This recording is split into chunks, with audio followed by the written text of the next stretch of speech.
아미떼의 아들 요나에게 임하니라. 이르시되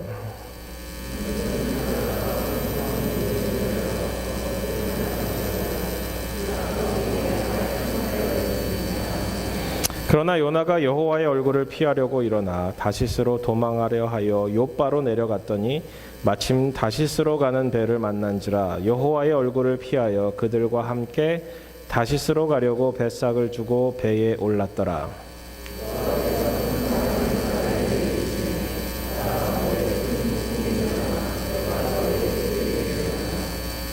사공들이 두려워하여 각각 자기의 신을 부르고 또 배를 가볍게 하려고 그 가운데 물건들을 바다에 던지니라. 그러나 요나는 배 밑층에 내려가서 누워 깊이 잠이 든지라.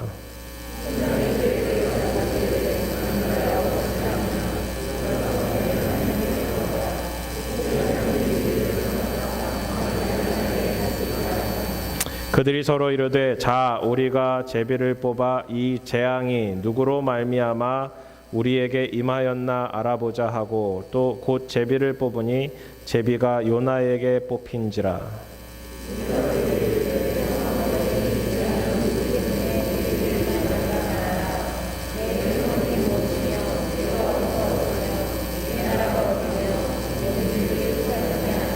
그가 대답하되 나는 히브리 사람이요 바다와 육지를 지으신 하늘의 하나님 여호와를 경외하는 자로라 하고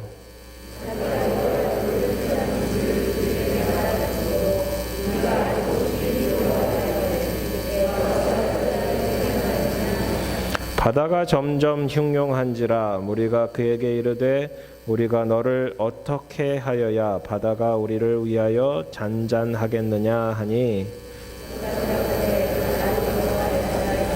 그리하면 바다가 너희를 위하여 잔잔하리라. 너희가 이 큰 폭풍을 만난 것이 나 때문인 줄을 내가 아노라 하니라. 아멘. 지난 2주간 필리핀 단기 선교를 다녀왔습니다. 한국을 기점으로 해서 필리핀 4도시를 다녀왔습니다. 마닐라에서 하룻밤 잤고요. 세부에서 이틀밤 잤고 제네럴 산토스라는 곳에서 4밤 잤고요. 그 다음에 다바오에서 이틀밤 잤습니다. 마닐라에서는 한 학교를 오전과 오후, 그 다음에 세부에서는 2 학교를 돌아보았고, 그 다음 제네럴 산토스에서는 8학교쯤 돌아본 것 같습니다. 10월 14일 2주 전에 마닐라에 도착해서 하룻밤 자고 마닐라에 있는 돈 보스코 내셔널 하이스쿨에서 사역이 시작이 되었습니다.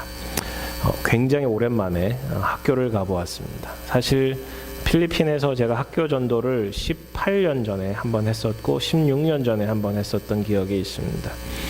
여전히 학교는 많이 열려 있어요. 학교는 열려 있고 학생들이 복음을 들을 수 있는 기회들이 여전히 있어서 참 감사했습니다. 이 사역 제가 이거를 좀 이따 할게요. 좀 이따 넘겨주시면 좋겠습니다. 방법은 다음과 같았어요. 그 사람들이 복음 전하겠다 그러면 학교 문을 잘 안 열어주기 때문에 저희가 했던 방법은 마약 중독 방지 프로그램이었습니다. Drug Abuse Prevention Program이라고 해서 들어가서 그 교회, 그 지역에 있는 교회가 세운 단체를 소개해드리고 그 단체를 중심으로 해서 주시고자 하는 그 메시지를 같이 나눴어요. 1억 인구예요. 우리나라보다 약 2배 정도 큰 나라입니다. 땅덩어리는 훨씬 더 많이 크고요. 1970년대 통계로는 이 마약 중독 혹은 마약의 남용의 사례가 2만여 명 정도밖에 되지 않았는데 지금은 700만 명이 넘어가고 있다라고 이야기합니다. 인구의 7%가 마약으로 쪄들어 있는 거죠. 두테르테 대통령이 이 마약과의 전쟁을 선포하고 일을 하고 있지만 7,100여 개가 넘는 섬나라에 숨으려고 하면 쉽게 숨을 수 있는 나라가 필리핀이라고 이야기합니다. 경찰과 군의 힘이 미치지 못하는 곳이 너무나도 많기 때문입니다. 제가 다녀온 민다나오 섬, 가장 남부에 있는 이 섬만 하더라도 남한보다 조금 큽니다. 그러니까 이게 어마어마하게 큰 나라이죠. 이 마약에 대한 문제를 세 가지 C, 알파벳 C로 같이 문제를 풀었어요. 첫 번째는 cause, 문제의 근원이 뭐냐. 두 번째는 consequences, 문제의 결과가 뭐냐. 그리고 세 번째는 cure, 문제의 해결책은 무엇이냐를 가지고 같이 나누었어요. 왜 문제가 생겼을까 질문해보니 아이들이 대부분 알고 있어요. 가족의 문제 제일 크지 않나요? 어떤 사람은 호기심이 있지 않나요? 어떤 아이들은 경제적인 고통이나 풍요 때문이 아닐까요? 외로움 때문이 아닐까요? 불링, 학생들끼리 서로 왕따시키는 것 때문이 아닐까요? 맞아요. 다 그런 것 때문이에요. 근데 제가 경험했던 바 그리고 제가 나누고자 했던 가장 큰 원인은 우리 마음 가운데 사랑이라는 탱크가 비어있기 때문입니다. 같이 나누었어요. 중독의 문제를 다룰 때 중독은 결핍에서 온다라고 이야기를 합니다. 여러 가지 중독이 있죠. 알코올 중독도 있고 게임 중독도 있고 요즘 스마트폰 중독도 있고 마약 중독도 있는데 여러 가지 중독은 결국은 이 결핍에서 사랑이라는 탱크가 비어있기 때문입니다. 두 번째 결과는 무엇인가? 지혜롭지 못한 결정이죠. 지혜와 지식이 결핍되어 있고 대부분 brain damage 혹은 잡을 잃어버리기도 하고 관계가 다 깨어져 버리고 영적으로 육적으로 고통을 겪을 수밖에 없다.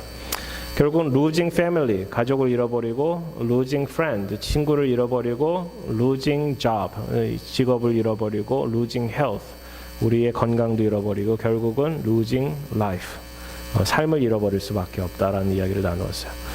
어떤 사람은 이 마약 중독에 대해서 해결책은 관밖에 없다라고 얘기해요. 무슨 얘기인지 아세요? coffin, 관 속에 들어가는 것, 죽음밖에는 이 마약 중독의 문제가 해결될 수 없다라고도 이야기를 합니다. 해결책이 과연 없는가? 중독의 핵심은 비어있는 마음이라는 이야기를 나누었고 그 결과로 인해서 하나님과 우리 사이에 관계가 저버렸다. 관계가 끊어져 버렸다라는 사실을 나누었어요. 결국은 이 우리 마음속에 비어있는 채워지지 않는 우리가 채우려고 해도 채워지지 않는 이 사랑이라는 탱크를 채워야 되는데 결국은 예수 그리스도를 통한 하나님의 사랑으로 이 탱크를 채우는 것 외에는 완벽한 방법이 없음을 같이 나누었습니다. 결국은 하나님께서 우리를 위해서 그 아들을 내어주신 그 사랑, 예수 그리스도께서 십자가를 지심으로 우리가 구원을 받았다라는 그 사랑으로 우리의 삶을 채우지 않으면 헛한 마음, 채워지지 않는 이 빈 것만 같은 이 마음이 우리에게 해결될 수 없음을 같이 나누었어요. 그렇게 우리의 삶 속에서 예수 그리스도를 온전히 받아들여야 합니다. 우리는 다 죄인입니다. Admit that we are all sinners. 우리가 죄인이라는 사실을 받아들여야 합니다. Believe, 복음의 ABC인데요. 우리가 예수 그리스도를 온전히 믿어야 합니다. 그분이 하나님의 아들이신 것과 그분이 십자가에 달려 우리 죄를 위하여 죽으신 것과 부활하신 것, 그리고 confess that He is our Savior and the Lord. 그분이 우리의 삶의 구주이시자 구세주임을 온전히 고백해야 합니다라는 사실을 나눴어요.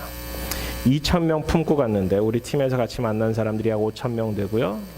제가 만난 사람들이 약 1,500명 가까이 되었습니다.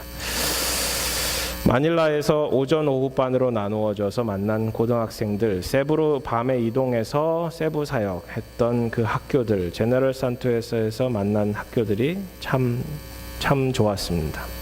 학생들의 반응도 좋았고 참 순수하다 생각이 들었습니다. 같이 사진을 보면서 나눌게요. 첫 번째 갔던 곳이 돈 보스코 하이스쿨, 내셔널 하이스쿨이었습니다. 여기도 학교가 많이 부족해요. 인구가 계속 증가하면서 학교가 부족한데 오전반, 오후반으로 나누어져서 학교를 운영하고 있더라고요. 그래서 저희는 이곳에서 오전에도 가고 밥 먹고 오후에도 가서 다른 학생들을 만나서 복음을 전했습니다. 다음 넘겨주세요. 그 학생들 같이 사진 찍었던 셀카봉을 가지고 와서 같이 셀카도 찍고요, 셀피 찍고요. 저랑 같이 일했던 청년이라기보다는 젊은 형제였습니다. 28살이었고 마이크 그리넬이라는 애니타임 피트니스 센터를 운영하는 친구였어요. 샬롯에 있고요. 하나님의 부르심을 받아 아시아 쪽으로 선교를 꿈꾸고 준비하고 있는 친구였어요. 그래서 같이 지냈습니다. 영화 배우처럼 잘생겼어요. 두 번째요. 계속 넘겨주세요. 네, 같이 복음 전하는 장면이고요. 넘겨주세요. 네, 같이 기도도 하고 같이 복음을 전달하는, 뒤에 그림이 조금 보이시나요? 우리 하나님과 끊어진 관계에 대해서 같이 설명하고 있는 장면입니다. 네, 복음의 ABC에 대해서 같이 나누고요. 학생들에게 물어보기도 하고 질문도 받고 조그만 선물도 주기도 하고요. 다음이요. 네, 이 친구는 마닐라에서 만난 친구인데 꿈이 목회자 되는 꿈이었어요. 아직 19살밖에 되지 않는데 그 돈 보스코 학교를 다니고 있는데 학교 12학년인데 너무너무 열심히 잘 도와주고 함께 기도해주고 선물도 주고 격려하고 페이스북 친구하고 계속 기도하기로 같이 했습니다. 다음이요. 네. 이거 잘 보세요. For the wage of sin is, 보이세요? 뭔지? Death예요. Death. 이거를 다음 장을 넘겨주시면 뒤집는 거예요. But the gift of God in Christ Jesus our Lord is eternal life. 그죠? Life. 이게 같은 한 장인데 이게 뒤집어서 복음이 이렇게 전달될 수 있었습니다. 다음이요. 둘째 날 세부로 이동했어요. 세부는 저는 관광지로 알고 있었는데 필리핀 2대 도시입니다. 그리고 가장 산업이 발달되어 있는 도시라고 이야기를 하더라고요. 트래픽도 만만치 않고 어쨌든 이곳에서 두 학교를 다녔습니다. 넘겨주세요. 바닐라드 하이스쿨이라는 곳이고요. 이곳에서도 복음 전하고요. 학생들 굉장히 어텐션이 좋아요. 잘생긴 사람이 하니까 또 다르더라고요. 다음이요. 질문도 받고요. 같이 얘기도 하고 사진도 찍고. 대부분 패턴이 비슷했어요. 이거는 오후에 갔던 학교인데 만다브 에베네젤 얼라이언스 아카데미라고 세부는 전통적으로 캐톨릭이 굉장히 강한 도시라고 이야기합니다. 그래서 여기 크리스천 학교임에도 불구하고 캐톨릭 비율이 굉장히 높았어요. 그래서 같이 복음 전하고 똑같이 마약 중독 방지 프로그램에 대해서 같이 교육했습니다. 다음이요. 네, 같이 끝나고 같이 사진도 찍고요. 셋째 날은 이제 제너럴 산토스로 이동을 하여서 4일 동안 보내게 되었습니다. 그곳에 RD라는 회사가 있었어요. RD. 우리가 흔히 먹는 참치 통조림 있잖아요. 참치 통조림 중에 일부를 여기서 만드는데 같은 통조림인데 브랜드가 다 많이 나가더라고요. 주로 아시아 쪽이나 유럽 쪽으로 많이 수출되는 나라 그 회사였습니다. 그 회사에서 저희를 호스팅을 해주었는데 전국에 수백 명의 채플린이 있어요. 그러니까 폰샵을 운영을 하는데 세 개의 매장마다 한 분의 채플린을 둘 정도로 채플린을 많이 두고 성경 공부를 강화시키고 하나의 복음을 계속 전달하고자 하는 회사였어요. 굉장히 이제 미션 마인드가 강한 회사입니다. 그곳에 만드는 워러바를 있었는데 이렇게 보시면 We trust in God 이렇게 쓰고 복음에 대해서 요한복음 3장 16절에 대해서 쓰고 제가 지금 왼쪽에 사진 찍은 거는 그곳에서 운영하는 기도원도 있었어요. 그래서 굉장히 특이해서 같이 사진 찍었습니다. 같이 방문하고요. 회사도 방문해서 같이 기도해 주는 시간도 갖고요. 네. 이건 두리안입니다. 두리안 아세요? 제가 이번에 필리핀을 4번째 갔는데 신혼여행을 포함해서 처음으로 먹게 됐어요. 이게 냄새가 너무 강해서 이게 먹기가 힘든 과일인데 과일의 왕이라고 이야기합니다. 어쨌든 문화체험도 하고요. 복음 전하는 장면. 목요일, 금요일 이틀 동안 한 8개 학교를 다닌 것 같아요. 여러 학교를 다니고 복음 전했습니다. 막사이사이 메모리얼 칼리지라고 해서 중학교부터 이제 대학교까지 있는 학교인데 캠퍼스가 여러 군데 있었어요. 그래서 캠퍼스를 다니면서 복음을 전했습니다. 아무래도 시골로 오다 보니까 어텐션이나 아이들 반응이 훨씬 좋았어요. 다음이요. 이거는 마투툼 뷰 아니요. 볼로몰록 서든 베프티스트 스쿨이고요. 크리스천 스쿨이고 여기서도 같이 복음 전하고 아이들이 너무 어려서 여기서는 마약에 대해서는 얘기하지 않고 복음에 대해서 얘기했습니다. 다음이요. 그 학교 교장 선생님인데 키가 보이세요? 키? 제 가슴팍밖에 오지 않더라고요. 그러니까 4feet밖에 되지 않는데 나이가 한 74세쯤 되셨어요. 65세 은퇴를 하셨는데 더 이상 교장 선생님 맡을 사람이 없어서 계속 교장을 맡으세요. 어쨌든 굉장히 은혜롭게 시간을 가졌습니다. 다음이요. 네. 여기는 제가 16년 만에 방문한 곳이었습니다. 우연치 않게 16년 전에 복음도 전하고 여기 농구장 만들어주러 같이 갔던 선교팀 같이 가서 그 사역을 했었는데 그래서 같이 방문하여서 같이 기도해주고 또 복음 전하고 마약 방지 프로그램 같이 진행하였습니다. 마투툼 뷰 베프티스트 아카데미라고요. 다음이요. 그 학생들 같이 사진 찍고 다음이요. 오른쪽에 계신 사모님, 제일 오른쪽에 있는 분이 거기서 이제 사역하신 사모님인데 남편분이신 목사님은 돌아가셨더라고요. 건강이 안 좋으셔서 오랜만에 만나서 같이 사진 찍고 옛날 생각도 같이 나누었습니다. 다음이요. 아까 말씀드렸던 RD 회사 창립자 회장님 아들이 여기 제네럴 산토스 시의 시장님이시더라고요. 그래서 영접도 받고 시청도 방문하고 시장님 위해서 기도해주고 같이 선교팀이 같이 방문하는 시간이 있었습니다. 다음이요. 그 다음 날 금요일 날 같이 사역했는데 이제 금요일 날 같이 일하던 그 형제가 배탈이 났어요. 그래서 이제 팀을 바꿔서 우리 데이빗이라는 목사님이신데 30년 넘게 채플린으로도 사역하시고 지금은 샬롯 지역에서 담임 목회로 사역하시는 목사님 만나서 같이 팀을 이루어서 복음을 전했습니다. 여기도 막사이사의 시니어 하이스쿨이고요. 다음이요. 교장 선생님 왼쪽에 있는 그 여자분 굉장히 젊으신데 이분이 교장 선생님이시더라고요. 그래서 위에서 같이 기도해드리고 트라이시클 타는 장면이에요. 가장 대중화되어 있고 여기 돈으로 한 10센트 정도 내면 탈 수 있어요. 굉장히 저렴하죠. 다음이요. 그 오후에 갔던 학교고요. 다음이요.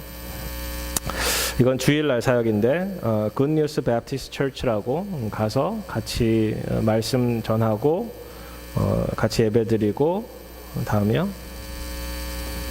같이 목사님이랑 같이 사진 찍었어요. 이 목사님도 공립학교 교감 선생님이시고 그 다음에 담임 목회를 하고 계시더라고요. 그리고 나서 이제 다바오로 이동했고요. 다음이요. 이건 그 교회 청년들 너무 귀해서 청년들이 다 찬양팀을 해서 찬양팀 사역을 하고 있더라고요. 다음이요. 다바오로 이동을 해서 이제 제가 아는 선교사님 같이 만나 뵙고 사역을 둘러보는 시간을 가졌습니다. 김성무 선교사님이라는 분이 교회 개척을 작년에 하셔서 교회를 사역을 이분이 선교사님이신데 바로 전장 가시면 그 뉴 라이프 펠로우십이라는 교회를 개척하시고 오른쪽에 보이는 공간이 한 15명 정도 들어갈 수 있는 작은 공간 이제 마련하셔서 이제 10명 정도 같이 예배를 드리세요. 다음이요. 왼쪽에 있는 친구가 이제 현지인 사역자로 목사님이 이제 제자 훈련하시고 키우고 계신 분이시고 오른쪽은 이제 대학생인데 사역자가 되고 싶어서 이 교회 같이 조인한 자매예요. 이 왼쪽에 있는 형제는 아직 미혼인데 이 사역에 대해 헌신하고 같이 자라나고 선교사님이랑 같이 이 교회를 같이 돌보고자 하는 그리고 선교사님은 이 교회가 셋업이 되면 떠나시고 또 다른 곳에 교회 개척을 하실 생각을 연속적으로 교회 개척을 진행하실 생각이세요. 재미있는 것은 여기서 교회 개척을 했는데 여기서 길을 4차선을 건너가서 반대편에 있는 마을이 있었어요. 여기보다 굉장히 못 사는 동네였어요. 잠깐 다음 장 보시면 슬레이트나 이런 것들로 집을 해놓고 들어갔는데 악취가 좀 많이 심해서 들어가기가 굉장히 힘들었어요. 오른쪽에 보이시는 테이블이 마작하는 테이블이래요. 마작도 하고 도박도 하고 여기 집주인이 성경 공부를 호스팅을 하기를 원해서 집을 열어서 그 마을에 성경 공부를 하시는데 이 마작과 도박을 하고 있는 이 테이블 위에서 성경 공부를 하신답니다. 여전히 그분은 살기 위해서 이 마작과 이 도박을 하기 위한 이 테이블을 동네 사람들에게 렌트를 해주고 이제 화요일만 되면 그곳에 가서 목사님 성경 공부 인도하시고, 이곳이 이제 라스베가스처럼 이렇게 변화되는 신시티에서 그레이시티로 변화되는 것처럼 이 자리가 은혜의 자리, 교회의 자리로 변화될 것을 위해서 같이 기도했습니다. 다음이요.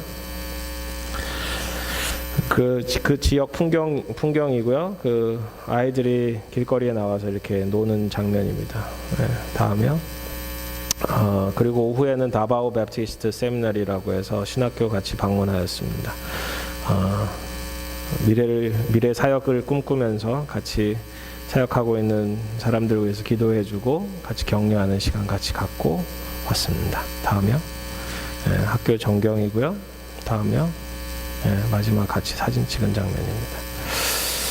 이렇게 다녀왔어요. 2주 동안 하나님의 일하심과 하나님의 역사하심, 하나님의 말씀하심, 그리고 그 땅에서 여전히 하나님의 복음을 필요로 하는 것들을 바라볼 수 있었습니다.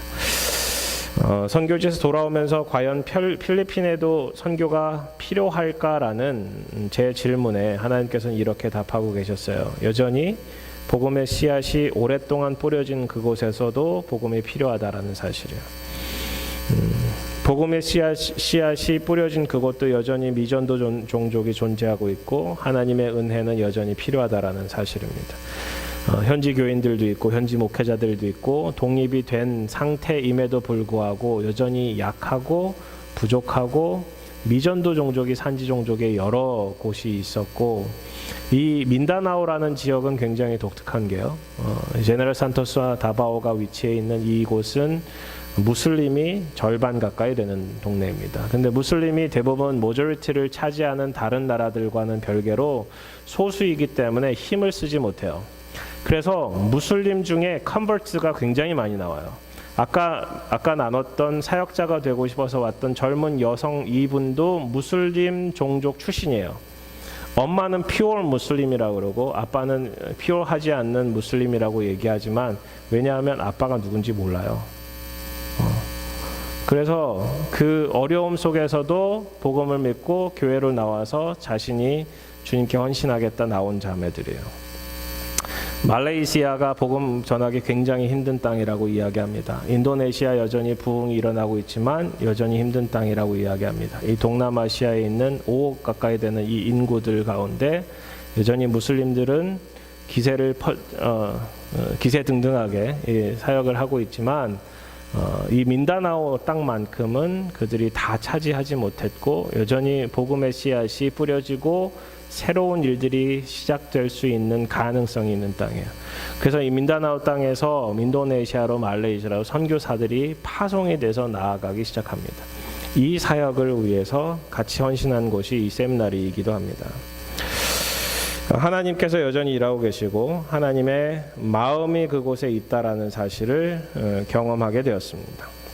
하나님을 경험하는 삶이라는 책에 보면은 이런 하나님을 경험하는 7가지의 실체라는 것이 있어요. 첫 번째는 하나님은 우리 주위에서 여전히 일하고 계시다라는 사실이고요. 하나님은 우리에게 지속적이고 그리고 개인적이고 실질적인 관계를 맺기 원하신다라는 것이.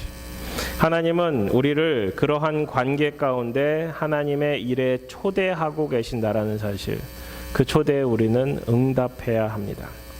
하나님의 일하심을 바라봐야 합니다. 오늘 본문은 요나의 부르심에 대한 이야기입니다. 요나서는 굉장히 독특한 책이에요. 요나서는 처음 시작이 불순종으로 시작이 돼요. 그런 책이 성경에 많지 않아요. 그리고 마지막도 불순종으로 맞춰집니다. 요나서의 마지막은 오픈 엔딩이에요. 사실은 하나님께서 이 니느웨 사람 12만 명을 아끼지 않겠느냐라는 말로 마지막이 끝납니다. 요나서의 전체 흐름은 하나님을 향한 마지못한 순종, 물고기 뱃속에서의 기도가 2장이고요. 3장에서는 그의 니느웨를 향한 외침, 니느웨의 회개, 그리고 4장에서는 하나님께서 말씀하신 대로 40일이 지나면 니느웨가 과연 망하나 한번 보자. 하나님 왜 안 망합니까? 망한다고 약속하지 않으셨습니까? 제가 이럴 줄 알고 제가 도망가지 않았습니까? 하나님께 항변하는 장면으로 4장이 맞춰집니다. 그 그 중에 시작이 오늘 본문이에요. 요나가 하나님께서 부르시는 니느웨의 반대편인 스페인을 향해서 나아가는, 다시스를 향해서 나아가는 장면입니다. 요나에 대해서는 열왕기하 14장 25절에 다음과 같이 이야기합니다. 이스라엘의 하나님 여호와께서 그의 종 가드헤벨 아미떼의 아들 선지자 요나를 통하여 하신 말씀과 같이 여로보암이 이스라엘 영토를 회복하되 하맛 어귀에서부터 아라바 바다까지 하였으니, 즉 여로보암 2세에 대한 이야기고, 여로보암 2세를 통해서 하나님께서 북이스라엘의 영토를 회복하실 것들을 명하셨어요. 요나가 그걸 선포한 거예요. 그리고 아라바 해변가 하맛 어귀까지 그 영토, 광대한 영토가 회복되는 장면이 실제로 이루어집니다. 그리고 수십 년이 지나서 북이스라엘은 아수르에 의해서 망하게 됩니다. 아수르의 수도가 니느웨예요. 그러니까 니느웨를 향해서 나아가라는 것은 자기 나라가 점점 번영하고 있는데 그 번영하는 땅을 놔두고 적국 이 아수르에 가서 이제 그 땅이 망할 것을 전파하라는 거예요. 오늘 본문에도 나타나지만 이 모든 히스토리컬 백그라운드, 역사적인 배경을 차지하고서라도 2절에 보시면 이렇게 쓰고 있어요. 너는 일어나 저 큰 성읍 니느웨로 가서 그것을 향하여 외치라. 그 악독이 내 앞에 상달되었음이니라. 굉장히 악한 땅이었다라는 거예요. 이 요나를 통해서 이 악한 땅에게 메시지를 보내겠다라는 게 하나님의 마음이에요. 그 사람들이 이 아수르가 얼마나 잔인한 나라인지 한번 보세요. 아수르 군대가 쳐들어가면 그 나라를 점령한 후에 군인들이나 일반인들을 산채로 그 몸에서 껍질을 벗긴답니다. 이게 가능한지 모르겠어요. 산채로 그 삶의 살에서 껍질을 벗기고 갈비뼈를 뜯어내고 끓여서 죽이기도 했고 포로들의 해골로 피라밋을 쌓기도 했답니다. 이게 아수르라는 나라예요. 사람을 죽이고 껍질을 벗겨서 성벽에 사람들을 쭉 걸어놓고 그 사람들로 하여금 두려움을 느끼게끔 만들었던 나라가 이 아수르예요. 한국에 예전에 일본 일제 치하에 있을 때 737 부대 혹은 그 생체 실험하던 마루타를 생각하시면 아마 어느 정도 비교가 되시리라 생각이 듭니다. 그럴 정도로 굉장히 악독한 그 나라를 향해서 나아가서 외치라는 거예요. 죽기까지도 싫다라는 게 이 요나의 마음입니다. 불순종을 행합니다. 사실 요나는 하나님의 선지자입니다. 하나님의 말씀을 전파하고 전하는 사람입니다. 하나님의 말씀이 임했는데 그 음성에 순종하지 않고 하나님의 얼굴을 피하고자 반대로 다시스로 도망하려고 욥바로 내려갔다가 다시스로 가는 배를 만나서 여호와의 얼굴을 피하고자 합니다. 3절에 보시면 요나가 여호와의 얼굴을 피하려고 일어나 다시스로 도망하려 하여 욥바로 내려갔더니 마침 다시스로 가는 배를 만난지라. 여호와의 얼굴을 피하여 그들과 함께 다시스로 가려고 뱃삭을 주고 배에 올랐더라. 이 한 절에서 반복되는 구절이 있어요. 뭐예요? 반복되는 구절?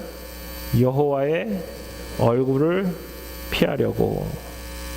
하나님의 얼굴을 피한다는 것은 하나님이 일하고자 하는 그것과 반대로 가는 거예요. 하나님의 존재, 하나님의 임재를 구하지 않는 거예요. 하나님께 온전한 예배를 드리지 않는 거예요. 하나님께 자신의 마음을 드리지 않는 거예요. 그리고 나서 자신이 원하는 바대로 하나님이 원하시는 그 니느웨와 반대되는 곳으로 간 거예요. 욥바로 내려갔다가 마침 다시스로 가는 배를 만나니 자기 돈을 주고 그 배에 오른 거예요. 백삭을 줬다는 얘기는 뭐예요? 그 돈이 누구의 돈이에요? 사실은 선지자잖아요. 일하는 게 선지자. 하나님의 일을 하는 사람이 결국은 그 돈, 하나님의 돈으로 자기 원하는 바를 이루고자 하는 거죠. 배에 올랐는데 큰 바람을 바다 위에 내리십니다. 4절에 바다 가운데 큰 폭풍이 일어나 배가 거의 깨지게 된지라. 아마 육지에서 얼마 떨어지지 않은 것 같아요. 13절에 보시면 사람들이 힘써 노를 저어 배를 육지로 돌리고자 했어요. 근데 이게 어려운 거예요. 사공이 두려워합니다. 각각 자기의 신을 부르고 배를 가볍게 하려고 물건을 바다에 던집니다. 하지만 요나는 배 제일 밑층에 내려가 잠이 듭니다. 그의 영적 상태를 알려주고 있죠. 불순종도 그런 불순종이 없습니다. 근데 재밌는 것은, 아이러니한 것은 선장과 뱃사람은 자신들을 구원하고자 수많은 일들을 행하지만 요나는 가장 패시브하게 적극적으로 이것을 임하지 않습니다. 마지막에 제비를 뽑아서 요나가 뽑힐 때까지 그는 아무런 액션도 취하지 않습니다. 6절에 보시면 선장이 그에게 가서 깨웁니다. 일어나라. 자는 자여 어찌함이냐. 일어나서 내 하나님께 구하라. 혹시 하나님이 우리를 생각하사 망하지 아니하게 하시리라. 그들이 이르되 자 우리가 제비를 뽑아 이 재앙이 누구로 말미암아 우리에게 임하였나 알아보자 하고 제비를 뽑으니 제비가 요나가 뽑힌지라. 이 너무 재밌지 않아요? 성경 스토리가. 요나가 뽑혔어요. 올 것이 왔구나. 마음속에 그런 마음이 들었어요. 올 것이 왔구나. 그리고 사람들이 그에게 묻습니다. 이 재앙이 누구 때문에 우리에게 임하였는가 말하라. 내 생업이 무엇이며 내가 어디서 왔으며 내 나라가 어디며 어느 민족에 속하였느냐. 도대체 넌 누구냐? 라고 물어봤을 때 그의 대답을 잘 보세요. 9절에 나는 히브리 사람이요 바다와 육지를 지으신 하늘의 하나님 여호와를 경외하는 자로라 하고 자기가 여호와의 얼굴을 피함인 줄을 그들에게 말하였으므로 무리가 알고 심히 두려워하여 이르되 내가 어찌하여 그렇게 행하였느냐. 하나님을 경외한다라는 이 사람은 두려움이 전혀 없고 그 주변 사람들은 다 두려워해요. 이 하나님의 선지자인 요나는 하나님을 두려워하지 않고 이 수많은 주변 사람들은 하나님을 두려워합니다. 오늘 읽지 않았지만 13절 이후에 보면은 하나님께 기도하는 장면도 나와요. 이 주변 사람들이, 이방인들이 하나님 앞에 나아가 하나님께 경배하고 기도하고 하나님 저희를 살려주세요. 이 죄를 저희에게 돌리지 마세요. 요나는 끝까지 자신의 죄를 하나님 앞에 고백하진 않습니다. 그리고 12절에 우리가 이걸 어떻게 하면 이 바다가 잔잔하겠느냐. 나를 들어 바다에 던지라. 이것이 나 때문인 줄 내가 아노라. 나 때문인 줄 내가 아노라. 나 때문인 줄 내가 안다 하더라도 하나님께 나아가 하나님 잘못했습니다. 이 풍랑을 잔잔케 해주시고 제가 다시 니느웨로 가겠습니다. 라는 말을 안 해요. 이게 위대한 불순종입니다. 위대한 불순종. 요나의 불순종은 단순한 불순종이 아닙니다. 하나님을 향한 불순종이자 사람들과의 관계까지도 이미 다 깨어져 버린 불순종이에요. 혼자 남아요. 홀로 남아요. 물고기 뱃속에서도 홀로 남아요. 그리고 나서 거기서부터 회복이 일어나는 듯해 보이지만 여전히 그 속에는 자아가 남아 있어서 4장까지 그는 온전한 회개를 경험하진 못합니다. 여기서 우리 세 가지를 정리하고자 합니다. 세 가지. 오늘 본문을 통해서 주시는 하나님의 음성을 잘 듣기를 원합니다. 요나서를 통해서 나를 발견해야 합니다. 요나서를 통해서 나를 발견해야 합니다. 요나서를 요즘 줄임말을 많이 하는데 요나서를 요놈의 나라고도 얘기해요. 요놈의 나. 요나를 통해서 내 모습을 발견해 가야 합니다. 내 속에 있는 내 고집, 내 속에 있는 불순종, 내 속에서 온전하게 하나님의 말씀을 하나님의 말씀으로 받아들이지 못하게 하는 내 속의 나. 가시나무라는 노래 아세요? 내 속에 내가 너무도 많아서. 그죠? 내 속에서 사랑해야 하고 용서해야 하고 이해함을 알면서도 그렇게 살지 못함을 우리는 인정해야 합니다. 우리는 때로는 헌신의 범위도 제한해요. 하나님 제가 요만큼 할 수 있어요. 요만큼 할게요. 헌신의 양도 제한합니다. 헌신의 방향도 제한합니다. 이 모든 것 위에 나라는 최후의 보루를 남겨둡니다. 하나님의 낯을 피한, 하나님의 얼굴을 피한 요나도 자신의 최후의 보루인 나라는 것을 남겨둔 채 하나님 앞에 온전한 헌신을 드리지 않습니다. 어떻게 하나님 그럴 수 있습니까? 하나님 원망하고 하나님 주신 그 계명 자체를 거부합니다. 그게 요나예요. 우리의 삶 속에 그런 모습이 있지 않을까요? 우리 삶 속에 내가 너무도 많은 그 모습들이 드러나지 않을까요? 이번에 선교지에 가서 선교사님들로부터 여러 가지 이야기를 들어요. 이제 마지막 다바오에서 만난 선교사님, 이제 제가 드디어 김치를 먹을 수 있었고 한국 선교사님을 만나서 교제를 나눌 수 있었습니다. 어떤 것이 어려울까요?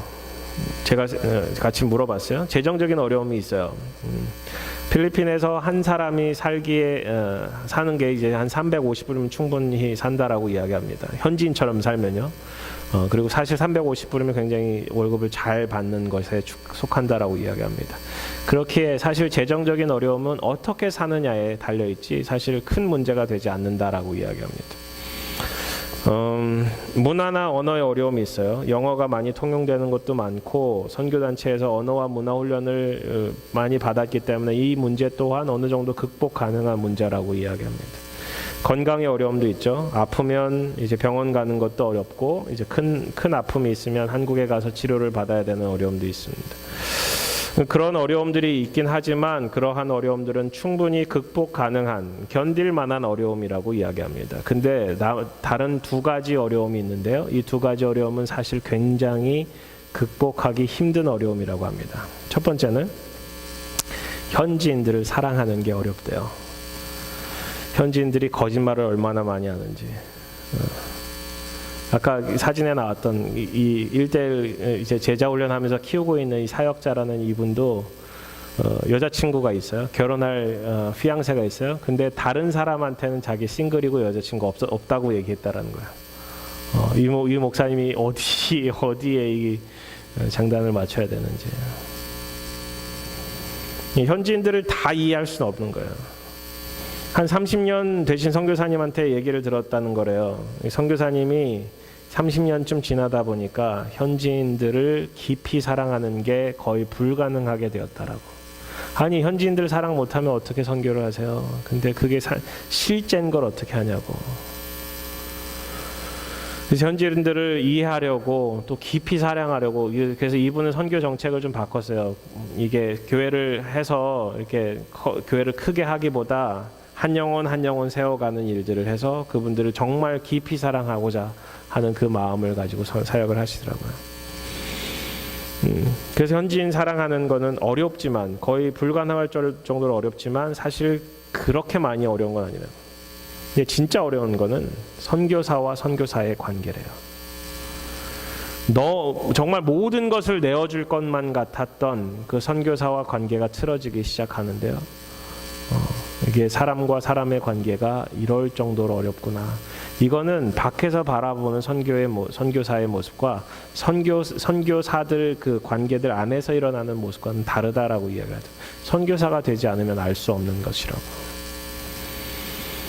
그러면서 이 요나서를 통해서 같이 바라볼 수 있는 것이 사실은 우리가 인정해야 되는 것, 요나서를 통해서 우리가 인정해야 되는 것은 누구도 완벽하지 않다.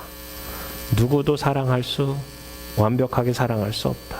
여전히 우리 안에는 예수님이 필요하다. 라는 사실입니다. 모든 것 위에 나라는 최후의 보를 남겨두며 사는 우리의 삶 속에서 우리 삶의 모든 영역에 하나님의 진리의 빛이 비춰져야 한다라는 그 사실. 이거는 내가 하는 것이 아니라 하나님께서 하셔야 되고, 나는 하나님께 그 삶의 영역들을 내어드리는 연습을 해야 된다라는 것. 요나가 못했던 건 뭐예요? 끝까지 내가 옳습니다라는 거예요. 내가 잘못했습니다라는 게 아니고 내가 옳습니다. 하나님 이럴 줄 알았습니다. 제가. 하나님께서 40일이 지나면 니느웨가 멸망할 것이라는 그 음성을 저한테 전하라고 하셨잖아요. 제가 전했잖아요. 그럼 망해야 되잖아요. 근데 왜 그들을 회개하도록, 그들을 돌아오도록, 그들을 용서하도록 하나님께서 그렇게 인도하셨습니까? 제가 이럴 줄 알고 제가 다시스 가지 않았습니까? 이게 요나의 마지막 항변이었습니다. 사실 요나는 위대한 선지자가 아니에요. 물고기 뱃속에서 살아나온 위대한 사람이긴 하지만 그 사람은 우리와도 같은 사람이라는 사실이에요. 그렇기 때문에 요나서를 바라보면서 불순종하는 내 모습을 바라봐야 해요. 하나님께 내 모든 것을 내어드리지 못하는 내 모습을 바라봐야 돼요. 어떻게 이럴 수 있습니까? 하나님 도대체 이해되지 않습니다라는 모습들 또한 우리가 내려놓아야 할 모습이라는 거예요. 두 번째, 요나서를 통해서 나를 발견하고, 두 번째는 하나님의 마음을 발견해야 합니다. 사실 선교는 하나님의 마음을 발견해 가는 과정인 것 같아요. 이번 선교 이제 열흘 정도 다녀오면서 하나님께서 잃어버린 영혼들을 향한 깊은 마음을 갖기를 원하시는구나라는 사실을 깨닫게 합니다. 사실 하나님은 요나서를 통해서 니느웨를 구원하고자 하는 하나님의 역사를 이루어 가십니다. 하나님께서 결국 이루세요. 요나를 구원하시고 요나를 니느웨로 보내시고 40일이 지나면 이 성이 멸망하리라는 그 메시지를 통해서 니느웨 전체가 주님 앞에 돌아와 회개하는 장면들이 3장에 쓰여져 있어요. 근데 굳이 4장을 더한 이유가, 4장에서 요나의 불순종을 계속해서 기록해 주고 있는 이유는 뭘까요? 하나님께서는 잃어버린 영혼을 놓지 않으시는데 요나도 잃어버린 영혼으로 놓지 않으시는 하나님을 성경은 보여주고 있더라고요. 사실 요나를 선교로 보내요. 이 모든 선교를 니느웨를 위해서 하는 것처럼 보여지지만 결국은 이 선교 자체가 요나의 변화를 위한 선교였음을 하나님께서는 보여주고 있는 거예요. 결국은 우리가 선교로 부르심이 있습니다. 선교로 나아가야 합니다. 선교에 헌신해야 합니다. 우리가 선교 없이는 우리가 존재하지 않음을 기억해야 합니다. 그런데 그 선교를 통해서 하나님께서 이루고자 하는 것은 결국은 그 선교지 사람들을 위한 것일 뿐만 아니라 선교하는 사람들을 위한 것이라고요. 우리를 위한 하나님의 마음을 읽어야 된다라는 사실입니다. 놓지 않으시는 하나님의 마음, 그 하나님의 사랑, 하나님의 역사, 하나님의 일하심. 단기 선교를 다녀오면 마음이 참 새로워집니다. 현지에서 일하고 계신 선교사님을 통해서도 도전을 받습니다. 무엇보다도 그곳에서 일하고 계신 하나님을 만나게 됩니다. 여전히 일하고 계신 하나님, 하나님의 사람을 찾고 계신 그 하나님, 잃어버린 영혼을 향해서 나아가고자 하는 하나님의 열정과 사랑과 하나님의 은혜와 하나님의 신실하심을 만나게 됩니다. 그렇게 우리는 요나서를 통해서 또 선교를 통해서 하나님의 마음을 발견해야 합니다. 교회의 존재 목적, 우리 교회 비전 아세요? 우리 교회 비전 스테이트먼트 기억나시나요? No? 예? 아니요? We exist to connect all people to Jesus Christ for the glory of God. 우리는 이 땅에서 존재합니다. 모든 사람을 예수께 연결하여 하나님께 영광을 돌리도록 우리는 존재합니다.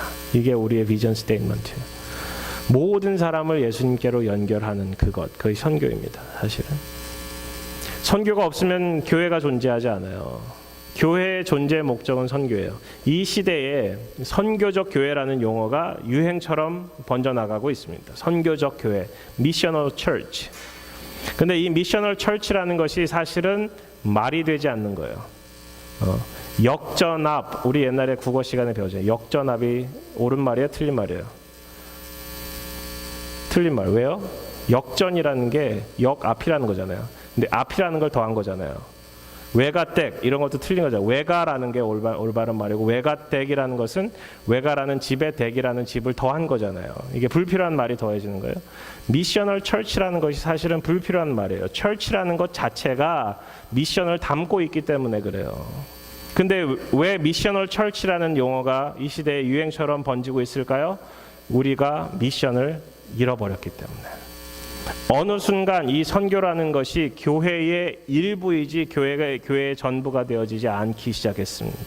어느 순간 전도하지 않아도, 어느 순간 복음을 전하지 않아도, 어느 순간 제자를 삼지 않아도 우리 마음속에 불편함이 없어진 시대가 되었다고요. 여러분의 헌금 생활에서 선교 헌금이 차지하는 비율이 얼마나 되세요?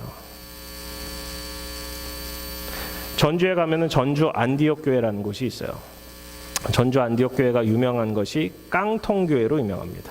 교회가 점점 커져서 수천 명의 교회가 됐음에도 불구하고 교회 건물을 다시 짓지 않고 옛날에 미군이 버리고 간 그 막사처럼 생긴 이렇게 깡통처럼 되어 있는 그 교회에서 계속 예배를 드리는 거예요. 에어컨도 없이 선풍기 달아놓고, 그렇지만 교회 재정의 50% 이상, 60% 이상 선교를 위해서 계속 쓰는 거예요. 그곳에서 세운 바울 선교회라는 것이 굉장히 유명한 선교 단체가 되었어요. 그럴 정도로 선교에 대해서 헌신적인 교회들도 있습니다. 그것이 그 교회의 자랑이 되어서 결국은 그 교회가 어려움을 겪게 되는 일들도 되긴 하지만, 선교가 교회의 기본이 되어야 한다는 사실은 우리에게 계속 일깨워주는 교회이기도 합니다. 우리 교회가 여러 가지가 잘 셋업되어 가고 있는데, 셋업되어야 할 부분이 사실 선교인 것 같습니다. 하나님께서 원하시는 하나님 나라의 확장, 이 사역을 위해서 우리가 어떻게 헌신할 수 있을까 기도하고, 하나님의 손, 하나님의 일하심을 함께 경험하고 바라보기를 원합니다. 이것만큼 가슴 떨리는 일이 없어요. 구원받은 자가 이 일에 가슴 떨리지 않으면 내 속의 나를 확인해 봐야 돼요. 과연 나는 하나님의 마음을 품고 있는가? 과연 나는 잃어버린 자들을 향해서 안타까운 마음을 품고 있는가?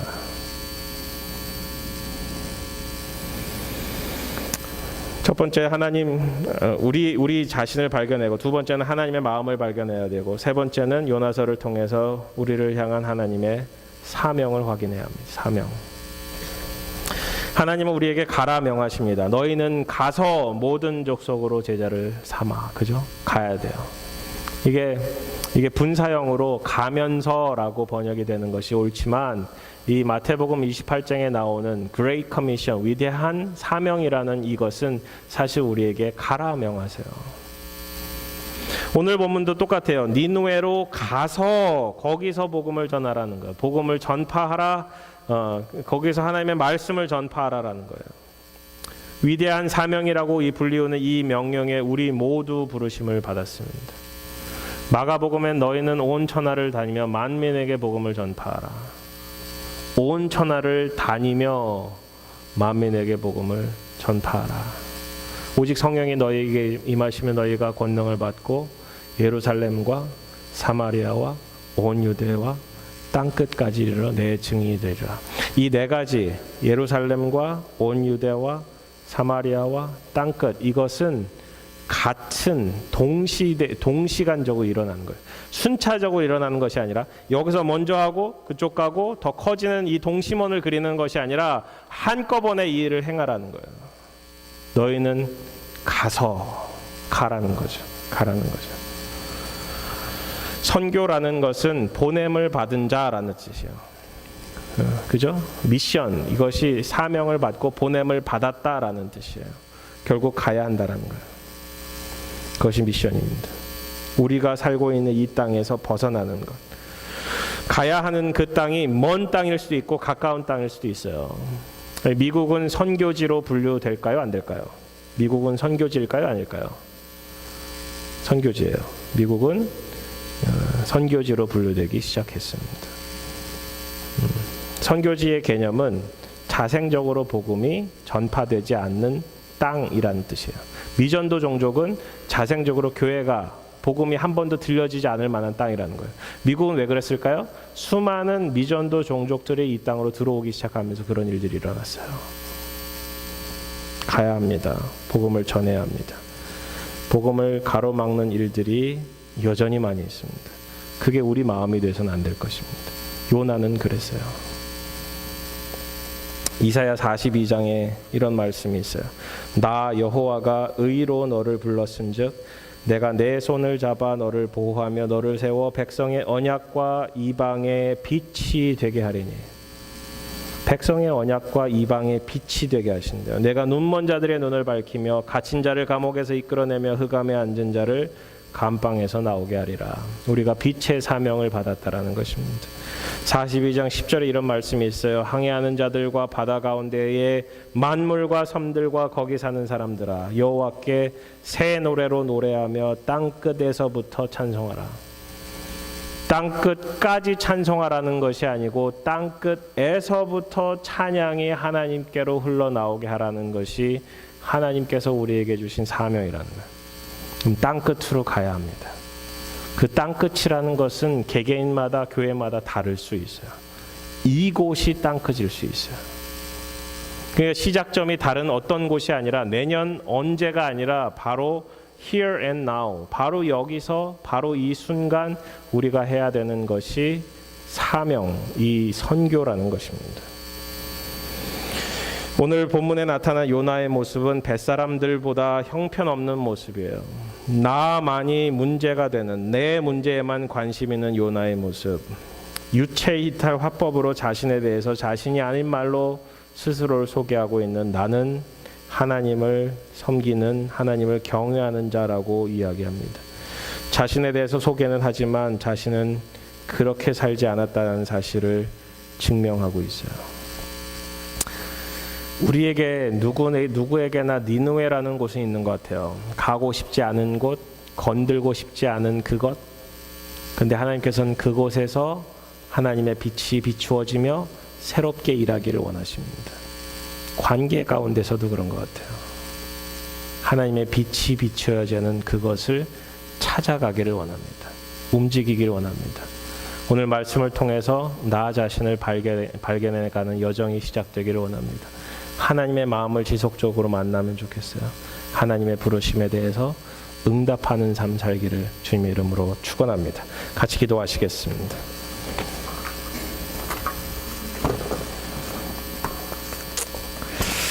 사랑과 은혜가 풍성하신 하나님 아버지, 그렇습니다. 요나를 통해서 그의 불순종을 바라보게 됩니다. 그는 니느웨로 가라는 하나님의 음성이 죽기보다도 싫었습니다. 그래서 다시스로 향해서 나아갑니다. 하나님, 때로는 우리가 하나님의 음성을 듣지만 그것을 외면할 때도 많고 듣고 싶어하지 않을 때도 많고 과연 이것이 하나님의 음성인가라고 부정하고 싶을 때도 많이 있습니다.